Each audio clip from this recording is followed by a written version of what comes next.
What's going on, guys, and welcome back to my YouTube video. And in this video, you guys are going to learn how to properly recruit your arm path to help you increase velocity and move pain-free. So what exactly is recruiting arm path? So to explain it a little bit better for you guys, I have a couple of videos here with different MLB pitchers and different arm path recruitment. So arm path recruitment is exactly once you separate the hands when your arm is down, as you're going into the stride phase, look at how Pedro Martinez's arm is flipping up, right? And then the biggest thing that we look for is being at 90 degrees at front foot strike, 45-ish degree. It's also feasible for us as well. Something also that we look at, but there's many different ways of how you can get there. You can get there recruiting the traps over, you can get there guiding the hand over, you can get there guiding the elbow over. It's just really up to you and what your motor preferences are, right? So if we see Pedro Martinez, he kind of gets a slight long arm and then recruits it somewhere about here in this action. We go ahead and we look at this picture. He has a slight similar recruiting arm path. So his arm path, as he is going back and out, obviously it doesn't get super long. He kind of recruits it here and then he lets it rip. Again, both guys are 100-mile-an-hour pitchers. Scherzer, again, very similar arm path. He is a lot more shorter. He kind of like just lets the arm just slam down, and then from there just goes ahead and picks it back up into the release. So let's look at this one more time just to show you guys. So kind of like gets super long down, and then he goes ahead and recruits it. Again, Camilo Sandoval, this guy is just way too long with the arm path. I mean, not a bad thing. Remember, guys, it's not a bad thing, but you can see how he recruits the arm once it gets down here, how the arm now goes ahead and bounces back up, right? So we're going to speak about why this thing is important and how this may be affecting your velocity.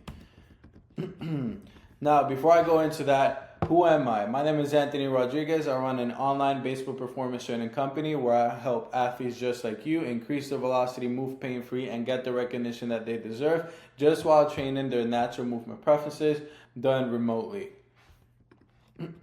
Now, why is recruiting the arm path important?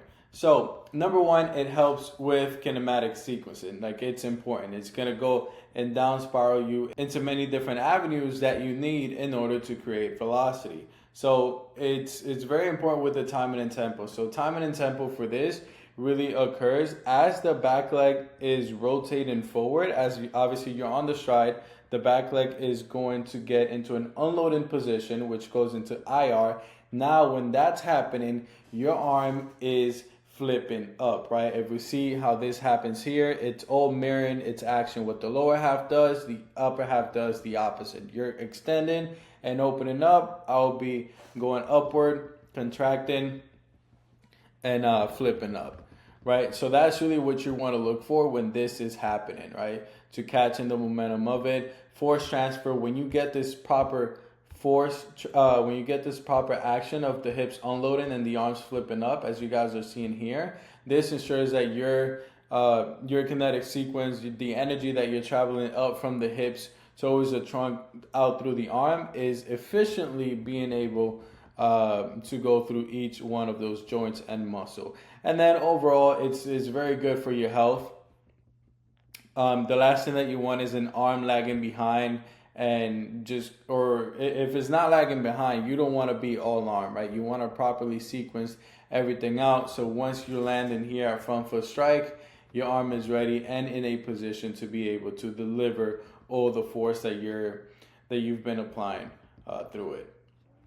So what may be affecting it? So there's a lot of things that may affect the way that you're recruiting your arm in the pitch and delivery. So some things that can affect it are hypermobility. Hypermobility, just like for athletes that are hypermobile, when they're going into the stride phase, they have no awareness of where their body is in space. That's why we kind of got to go in there, tighten them up, train them a little bit different, just so they can gain some awareness.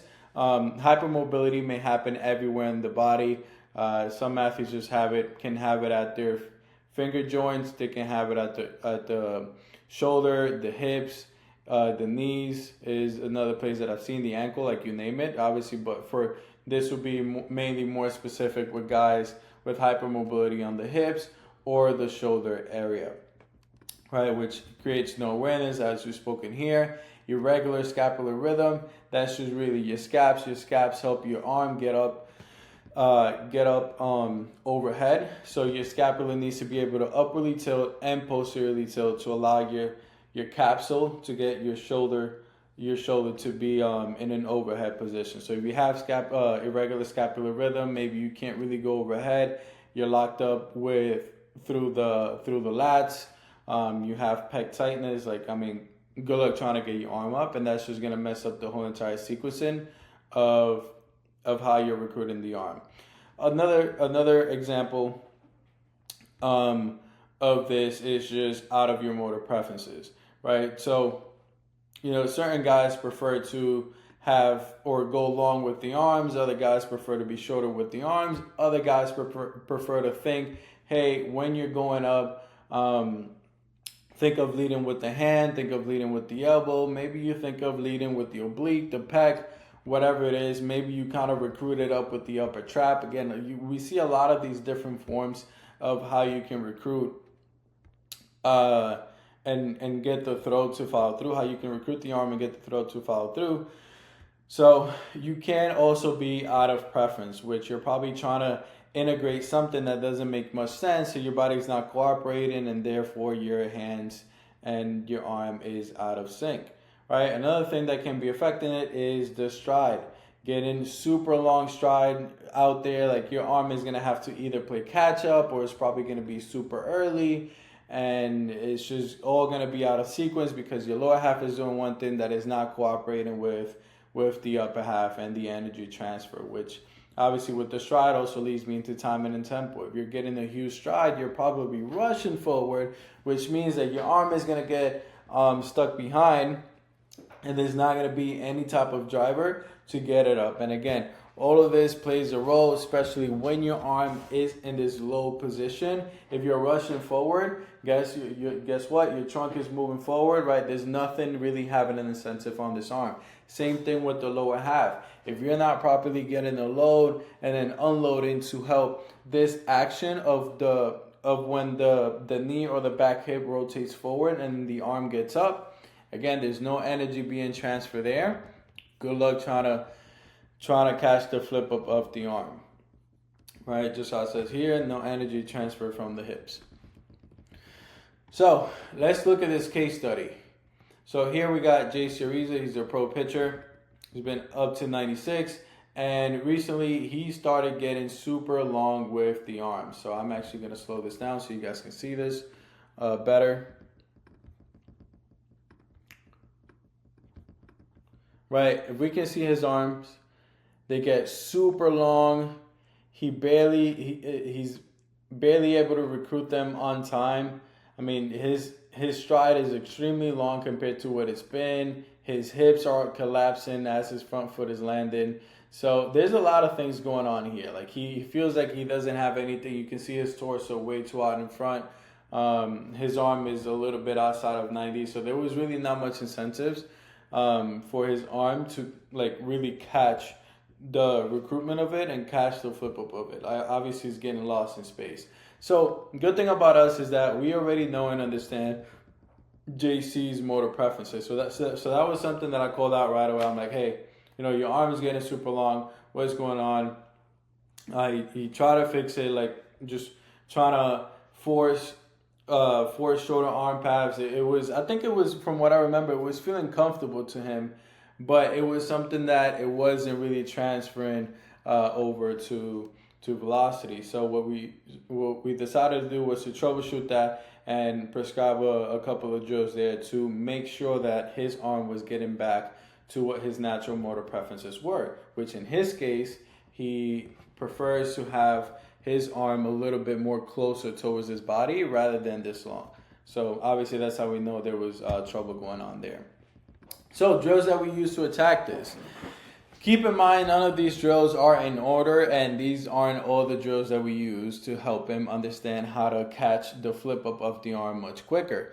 So there was a lot of other stuff that we used for this too. But here's a couple of main ones that we still integrate to this day for him, or the ones that caused the most amount of changes. So with this drill, this is a rhythm rocker with a hand down. So the one thing that I wanted to instill in him was, hey, once his arm is down, all you're gonna do is you're going to catch the flip up of it, because obviously like his hand is up, and then he's like, as he's separating, the arm is down here, but in his case he was getting stuck back here. So what I was telling him is, hey, once your arm is here, you have to recruit the arm up. Instead of letting it swing out, recruit the arm up. So we put him in that rocker's position so that once he feels the hips rotate, just how I spoke to you guys earlier in the video, once the hips are rotating, the arm is also flipping up. So we kind of constrain him in those areas just to have him feel that. Something else that we did, we had him on the split stance, and we had him just grab the ball from a tee here. Again, this is kind of like where his arm needed to be in order to get recruited. And we got that from watching his old footage. We're like, hey, this is where your recruitment is happening. So we kind of put the tee in a place where we can constrain him and make him feel what it's like to recruit the arm at that stage. And then another drill here that we were implementing and to cover up the tracks is just a figure eight rolling. Sorry for that. So a figure eight rolling, and the reason for this is because as your arm is getting nice and loopy, we're trying to give him a different feel, different rhythm, trying to cover the pieces up together, right? And then as his arm was getting down, it was the same exact thing, recruit the arm once it's down. Right, so obviously as you guys are seeing here, and those were some of the drills that we use. Another drill that we tried the pendulum throws. So it's like if you're on the split stance, you kind of like let the arm swing, and again the same exact cue for him was recruit the arm a little bit earlier. So talking about cues, right, this is a big one that helped him out a lot. The CC Sabathia drill, or feel. So with this, what we did is, for you guys that have seen CC Sabathia pitch before, when he was pitching, he kind of had a little stutter with his arm when it got down after separating. So as you guys are seeing here in slow motion, he separates, the arm kind of stutters back here, and then he goes ahead and recruits it up. So that was the same exact feel that we wanted him to feel in order to get to where we needed him to be. So obviously, this is him trying to replicate that cue. So obviously the arm is down and kind of pauses here and then hiccups, and then he kind of like recruits up and then just goes. Obviously, like, again, we're just training in controlled environments. I'm not saying that he's gonna go and pitch and his arm's gonna be stuttering and then he gotta recruit. We don't want that. That's not gonna be natural. But in this exact scenario, we're trying to constrain. Well, we're trying to put him in certain constraints so that he feels what we're trying to get accomplished, instead of just me telling him and then just him telling his brain and stuff. We're just putting him in those constraints with those cues and drills. So over some weeks, here's what we were able to do successfully. We were able to build him back up to where he needed to be. Obviously, as you guys are seeing here, his arms were extremely long. I actually get this a little bit adjusted here for you guys.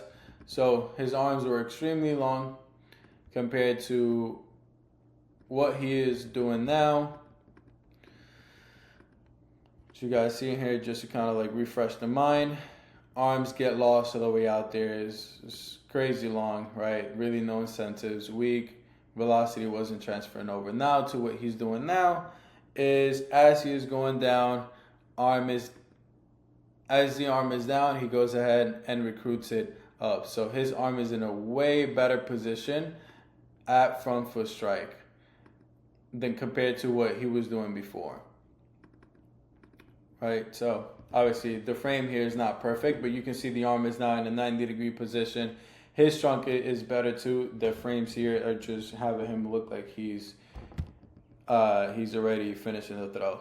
So his velocity got back up. He now feels healthier. He was struggling with some bicep pain.